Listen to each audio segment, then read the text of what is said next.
Time. Time is your most valuable resource, especially as a sales manager. In this episode of Two Tall Guys Talking Sales, Kevin Lawson and Sean O'Shaughnessey reveal the key to mastering time management and avoiding the pitfalls of micromanagement. You'll learn how to structure your calendar for maximum impact, leverage shared tools like CRMs and integrated calendars, and empower your sales team to close more deals without stepping in to do it for them. Plus, discover why the best sales managers lead like basketball coaches, guiding their team from the sidelines rather than taking the shot themselves. If you're ready to transform the way you lead and elevate your sales team's performance, stay tuned. If there's one thing that is absolutely true about all salespeople, in fact, all people, you don't get your time back. Time is your most precious resource. You have more things to do possibly in your day than you can possibly get done.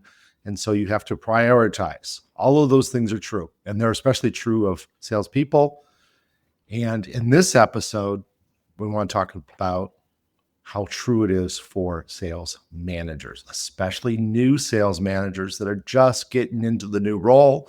Maybe you've been doing it for a year, maybe you've been doing it for less, maybe you're doing it for a little bit more, but you're still trying to feel your way out. So if you're a salesperson and you don't ever want to be a manager, you can probably skip this episode. If you're a salesperson and you do want to be a manager, take lots of notes. If you're a sales manager, pay attention, because we're going to talk about time management for sales managers. And if you're the owner of the company, you're the CEO of the company, and you have salespeople that work for you, you have sales managers that work for you, you might want to encourage your sales managers to listen to this. The challenge when you are a sales manager is managing your time so that your salespeople are more effective. And I like to start the conversation out with every sales manager. In fact, I usually do it for every manager. And I know, Kevin, it's an old book. It's been written maybe before some of you were born that are listening to this podcast. So that's just kind of a scary thought, but there's an old book. It's great though. 1 Minute Manager. And it talks about this manager. It's a play acted role book where they tell a story. They don't actually just lecture you, but they talk about this manager that only spends 1 minute of time with his reports to get things done.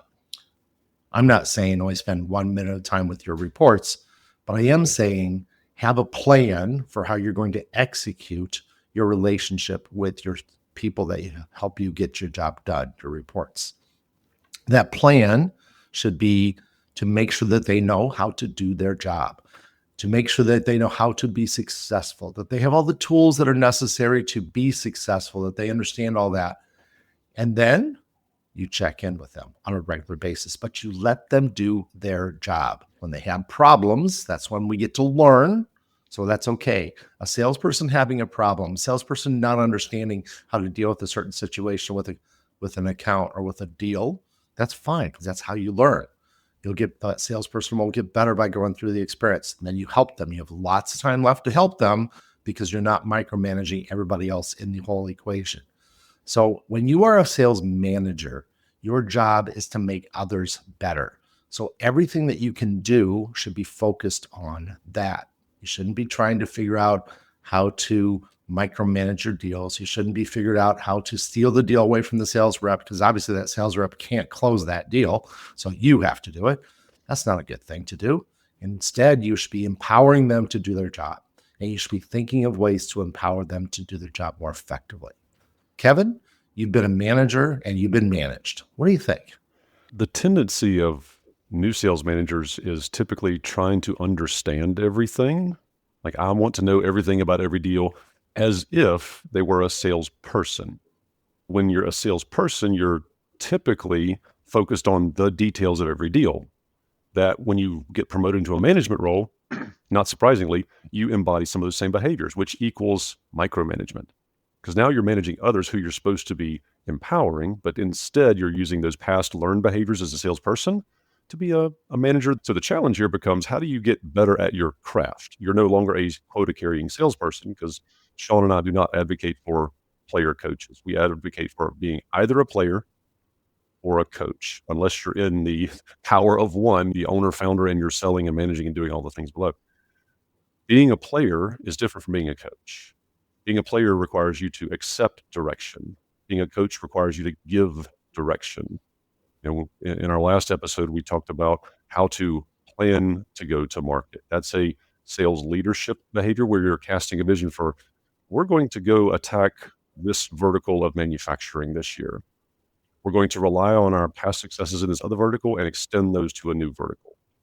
Now, it's up to you salespeople to understand that your role there is to go find new customers in that new vertical. And if you have questions, that's where the manager's available. But Sean, let's not get too out of our skis on the theory here. Let's talk about a day in, day out, week in, week out. What should a healthy calendar look like? I have an opinion that salespeople should have large blocks of time for prospecting, follow-up, future customer meetings. Managers should have some time allocated to strategy, some to internal meetings, if possible. That way you can have dedicated time to regular internal meetings. They're not just interruptions. Then you should have time available for salespeople to reach out to you. In some cases, we need to reach out to them just as a status check. If we've got questions or we see dips in performance, hey, how do we help someone manage through? As a coach, our goal should not be to find a stick and go beat things. As things get managed, people are led. So we need to be leaders. Sales leaders is the preferred behavior here. So we're going out and finding ways to help people win. Sean, have I struck a chord there? Absolutely. And in fact, I'm going to encourage everybody that is a manager, everybody that is a salesperson as well, you need to have a shared calendar. It's amazing when I go into a company and they're one of my new clients and I'm getting to know them and learn about them. And I tell them, hey, my calendar is available. I've integrated my calendar into your calendar. You can look at your calendar system and see my openings and book a time with me anytime that's open. I'm available to help you. And they go, how do I do that? How do I look at somebody else's calendar within my company? So every one of you should be able to do this. Every company out there should be able to look at the calendar of the other people in the organizations. Now, you might have it set up, or that a person may have it set up that I can't see the details of that meeting. And that's fair. You don't need to see the details of every meeting and who the meeting is with and how important it is, but you definitely should see that they have an opening or they don't have an opening. As a tools perspective right now, and I don't care that you're not the IT manager, because you don't need to be the IT manager company to figure out how to open up somebody else's calendar. Now, you may not know how to do that. So if you use Google Calendar or Google in your company, if you are a Gmail-based company, then you click on the calendar and then you find other calendars to look at. There's a little box down there that does it. There's a similar little box for other calendars or people's calendars if you use Microsoft Office-based suite of tools. So go look at other people's calendars. Now, on top of that, the calendar should be accurate. So as a sales manager, it's incredibly important. Salesperson says, I need help. He looks at your calendar to figure out if he can get access to you. It better be correct, because he can wait an hour. But if you're going to be busy all day long because you just forgot to update, or if he tried to reach out to you and you couldn't respond because you had a meeting that was not on your calendar, that's a mistake. So sales managers, get your calendar up to date. Make sure it's shareable. Make sure it's accurate. Make sure it's always accurate. Live by your calendar. That's really important as a sales manager. Give them the tools to reach out to you and touch you. But you should be proactive. So second thing you should have is a CRM. You probably should have those two things integrated together, but that's a bigger conversation. Maybe you can't pull that off within your company right now. But you should have a CRM. You should have various insights, KPIs, rocks, whatever that you are working towards on your CRM system. You should have activities that you expect to be done. You should look at those activities. In fact, you should look at the notes for the CRM for the call that they did on last week. You read the notes, and if it seems like it's all correct, don't bug the salesperson. Once again, you don't want to be a micromanager, right? Don't make them type notes in the CRM system and then tell you about the notes as well. I'll read the notes to you. That doesn't make anybody happy. So don't do that. But go into the CRM system, figure out how things are going, how much activity that makes sense in your industry are they doing? Are they doing enough phone calls? I don't know what that is for your industry, but it's probably not enough for the average salesperson. So bump it up a little bit. Are they doing enough outreach on email? You should be able to see the emails to everybody. It should be integrated into your CRM system. Are they having enough meetings with the right kinds of people? Now, you may not be able to see it because the information may be a little blocked about what their future calendar looks like, but that's a mistake as well for people that you manage. You should be able to see the activities that you're going to have on those top deals in your pipeline and your forecast. So they're doing the right people. They're having the right meetings. And you say, hey, didn't we talk in our last one-on-one meeting that you should have a meeting with Joe, the plant manager at XYZ company?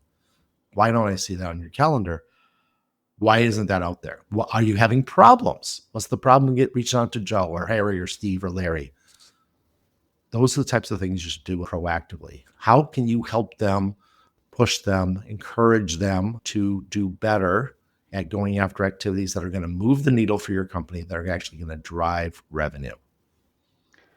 And I think it's important, Sean, to also think about not just the activities. Like I 100% agree on the activity and making sure you're informed and read in on critical deals. But for managers, we need to have blocks of time. I like to manage my sales management time in 30-minute increments. For the salesperson, they probably need to have larger blocks of time to do prospecting and research. That can take time, but you're going to dedicate and block out that time to do prospecting work in the morning. You're going to do some after lunch. You're going to block out time to follow up internally on deals and scope and deliverables and presentation development. All the things that are part of your sales stages, you need blocks of time dedicated to that deep thought, uninterrupted work as a salesperson. For a sales manager, your success is determined by other people's production. So being available in those 30-minute increments is really important. So if you've got time on your calendar, those 30-minute increments where you're just like, shucks, I've finished a management meeting. It's not time for my one-to-ones yet. What am I doing in that half hour or hour block? Success for me is determined by how much I can help. Am I researching? Am I distributing leads? Am I following up on customer service issues from last week? Am I reaching out to customers to do the voice of the customer? Hey, Mr. Mrs. Customer, thank you for your business last week. I see you did 4 transactions or whatever your transactions are, 4 services with us last week. How was the experience? Did our techs look okay when they showed up? Was our virtual support good for you on those trouble tickets you called in? What are we doing to help support the salespeople and make sure that our quality is matched? And maybe we're going up the channel. Hey, Mr. and Mrs. Business Owner, I see that your team called in 4 tickets and we responded to all 4 within 15 minutes last week. Thank you for trusting us with your service. How's everything else going?